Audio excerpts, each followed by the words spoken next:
সবাইকে স্বাগত জানাচ্ছি বিডি ভিউজে। আপনাদের সাথে আছি আমি সুস্মিতা দাস। ব্রিটিশ শাসন থেকে ভারতের স্বাধীনতা লাভের ১০০ বছর পূর্ণ হবে ২০৪৭ সালে। এই সময়ের মধ্যে ভারতকে একটি উন্নত রাষ্ট্রে পরিণত করতে চান দেশটির প্রধানমন্ত্রী নরেন্দ্র মোদী। কিন্তু বাস্তবে সেই সম্ভাবনা নিয়ে যথেষ্ট সন্দেহ থাকলেও মোদী তার বক্তব্য বিবৃতিতে ভারতকে সেই অবস্থানে নিয়ে যাওয়ার কথা অহরহই বলছেন।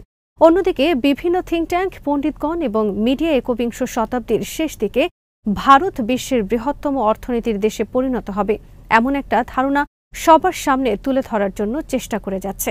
কিন্তু ২০৪৭ সালের মধ্যে ভারতের উন্নত রাষ্ট্র হওয়ার যে কোনোই সম্ভাবনা নেই সে ব্যাপারে বিশেষজ্ঞ ও বিশ্লেষকরা একমত। নরেন্দ্র মোদীর ভারতকে নিয়ে এমন চিন্তার বাস্তব কোনো ভিত্তি নেই। এ ব্যাপারে এশিয়া টাইমসে ভিম ভুরটেলের লেখা নিবন্ধের আলোকে বিস্তারিত থাকছে মোতালিব জামালির প্রতিবেদনে।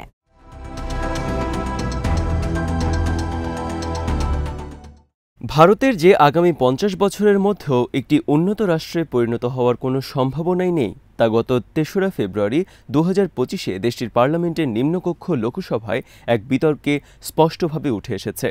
লোকসভায় বিরোধী দলীয় নেতা রাহুল গান্ধী তার বক্তব্যে শিল্প খাতে উচ্চ প্রযুক্তির রূপান্তর ও ব্যবহারের ক্ষেত্রে পশ্চিমা দেশগুলো দূরে থাক, চীনের চেয়েও যে ভারত কৌশলগত দিক থেকে অনেক পেছনে পড়ে আছে তা মোদীকে চোখে আঙুল দিয়ে দেখিয়ে দিয়েছেন।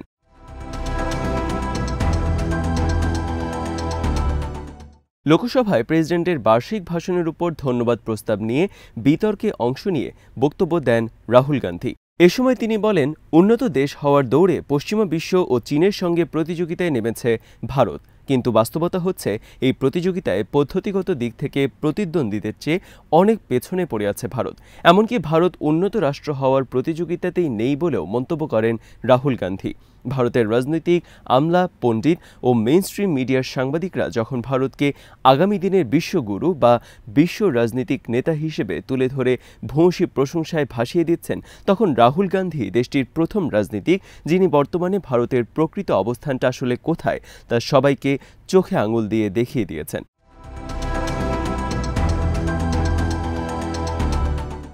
রাহুল বলেন, আমি মনে করি অন্তত 5টি গুরুত্বপূর্ণ ক্ষেত্রে ভারত চীনের চেয়ে অনেক পেছনে পড়ে আছে।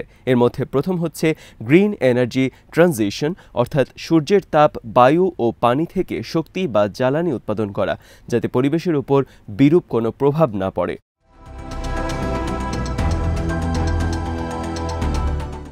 ভারতের চেয়ে চীন অনেক এগিয়ে গেছে বলে মন্তব্য করেন রাহুল। একই সাথে তিনি কথাও বলেন যে চীন ও পশ্চিমা দেশগুলো বৈদ্যুতিক গাড়ি, নবায়নযোগ্য জ্বালানি, অবকাঠামো নির্মাণ, সৌর, বায়ু টারবাইন ও হাইড্রোজেন প্রযুক্তিতে বর্তমানে অনেক দূরে গিয়েছে।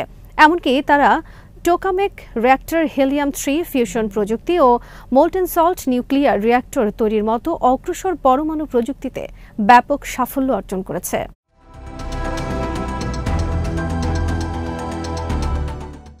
ভারত কেবল চীনের এসব উন্নয়নের দিকে তাকিয়ে আছে। তাদের সাথে ভারতের পার্থক্যটা এখানেই বোঝা যায় বলে জানান কংগ্রেসের এই শীর্ষ নেতা। তিনি বলেন, অন্তর্দহন ইঞ্জিন থেকে লিথিয়াম ব্যাটারি চালিত বৈদ্যুতিক গাড়িতে চলে যাওয়ার মতো ব্যাপক পরিবর্তনের সক্ষমতা কেবল জলবায়ু পরিবর্তনের জন্যই গুরুত্বপূর্ণ নয়, বরং আগামী দিনে বিশ্ব অর্থনীতিকে নেতৃত্ব দেওয়ার মতো কৌশলগত শিল্প হিসেবে ভূমিকা রাখবে বৈদ্যুতিক গাড়ি তৈরির এই সক্ষমতা। কারণ অর্থনীতি ও সামরিক ক্ষেত্রে আধিপত্য বিস্তারের মূল ভূমিকা পালন করে শিল্প খাত। বিশেষ করে আগামীতে পরিবহন, প্রতিরক্ষা ও কৃষিক্ষেত্রে উন্নতি নির্ভর করবে একদিকে স্বল্প খরচ এবং অন্যদিকে উচ্চ দক্ষতার জ্বালানি সাশ্রয়ী উদ্ভাবনের ওপর।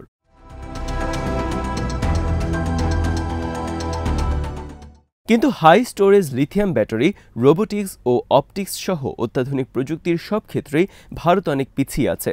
এসব প্রযুক্তি বর্তমানে বিশ্বের সরবরাহ চেইন ও প্রতিরক্ষা প্রযুক্তিকে নতুন রূপ দিচ্ছে। ভারত বিশ্বের অন্যতম সুপার পাওয়ার বা পরাশক্তি হওয়ার স্বপ্ন দেখছে, কিন্তু প্রযুক্তির এসব ক্ষেত্রে বড় অর্জন বা সাফল্য ছাড়া ভারতের এই স্বপ্ন কেবল স্বপ্নই থেকে যাবে, বাস্তবে রূপ নেবে না কোনোদিনই।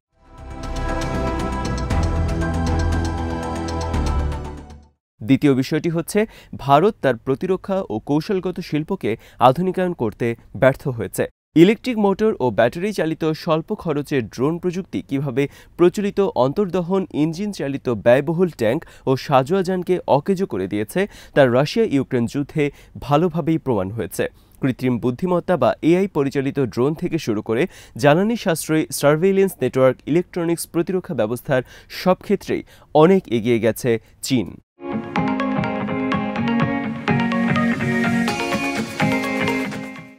ভারত এখনও তার অন্তর্দহন ইঞ্জিন ভিত্তিক মান্দাতার আমলের সামরিক ও কৌশলগত প্রযুক্তির নির্ভর করেই চলছে। বর্তমান সময়ে এই প্রযুক্তির দক্ষতা যেমন কম, তেমনি অনেক বেশি ব্যয়বহুল। আগামী দিনে উচ্চ প্রযুক্তির ইলেকট্রোম্যাগনেটিক যুদ্ধ নির্ভর করবে গ্রিন টেকনোলজি ও ইলেকট্রনিক যুদ্ধ সক্ষমতার উপর। কিন্তু এসব ক্ষেত্রে ভারতের বিনিয়োগ তেমন নেই বললেই চলে। সঙ্গত কারণেই প্রযুক্তির এই প্রতিযোগিতায় চীনের অনেক পেছনে পড়ে আছে ভারত।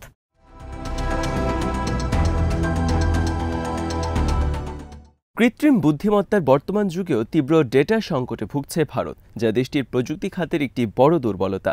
অন্যদিকে ডেটা উৎপাদনে বর্তমানে বিশ্বের নেতৃস্থানীয় ভূমিকায় রয়েছে চীন। বলতে গেলে চীনকে এখন ডাটা উৎপাদনের ফ্যাক্টরি হিসেবে বিবেচনা করা হয়ে থাকে। অন্যদিকে ডেটা ব্যবহারের ক্ষেত্রে শীর্ষে রয়েছে মার্কিন যুক্তরাষ্ট্র। দেশটি তার প্রযুক্তি খাতের বড় বড় প্রতিষ্ঠান, বিশেষ করে অ্যামাজন, গুগল, এক্স ও মেটা এবং ফেসবুকের মাধ্যমে ডেটার ব্যবহারকে নিয়ন্ত্রণ করে।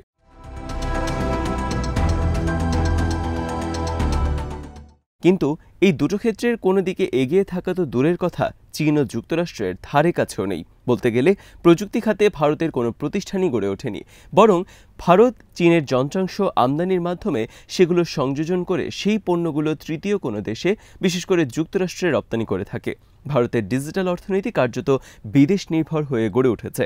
এক দেশের চাহিদা ও আরেক দেশের উৎপাদনের উপর নির্ভর করে ভারতের ডিজিটাল অর্থনীতির গতিবিধি। দুই দিকের উপর এই নির্ভরতার জালে আটকা পড়ে আছে ভারতের কৃত্রিম বুদ্ধিমত্তার প্রযুক্তি খাতের উন্নতি।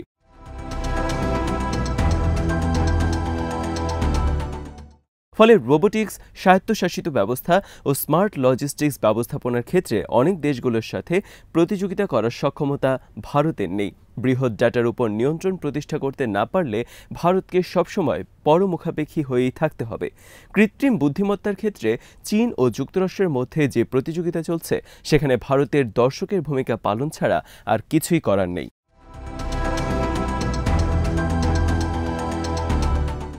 ভারতে প্রযুক্তিগত অচলাবস্থার কারণে দেশটি উচ্চ প্রযুক্তির পণ্য উৎপাদনে চীনের অনেক পেছনে পড়ে আছে।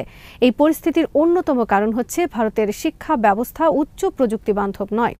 অন্যদিকে চীন ও পশ্চিমা বিশ্ব স্টিম রিসার্চ ও উদ্ভাবনে গুরুত্ব দিতে তাদের উচ্চ শিক্ষা ব্যবস্থার আমূল সংস্কার করেছে।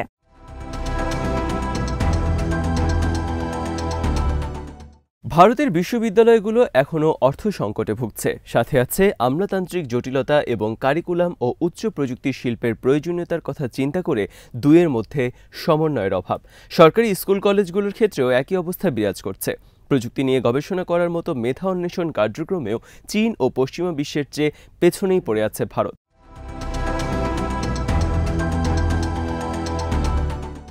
পরিশেষে একথা বলা যায় যে মোদির মেক ইন ইন্ডিয়া স্লোগান এখনও পর্যন্ত বক্তব্য সর্বস্ব ও কাগজে কলমে সীমাবদ্ধ হয়ে আছে।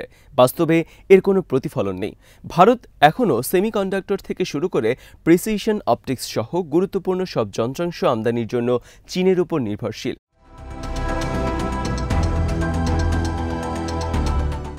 ভারতের কারখানাগুলো চীনা যন্ত্রাংশের সংযোজন কেন্দ্র ছাড়া আর কিছুই নয়। সীমান্ত বিরোধ ও ইন্দো প্যাসিফিক অঞ্চলে আধিপত্য বিস্তার নিয়ে চীনের সাথে ভারতের দ্বন্দ্ব সংঘাত একটি ভূরাজনৈতিক বিষয়। এজন্য ভারত যুক্তরাষ্ট্রের সাথে জোটবদ্ধ হয়ে চীনের বিরুদ্ধে লড়াই করার চেষ্টা করছে। কিন্তু প্রযুক্তি ও যন্ত্রাংশ খাতে পুরোপুরি চীনের উপর নির্ভরশীল থেকে 2047 সালের মধ্যে ভারতকে একটি উন্নত রাষ্ট্রে পরিণত করার নরেন্দ্র মোদীর স্বপ্ন কার্যত দুঃস্বপ্নে পরিণত হবে।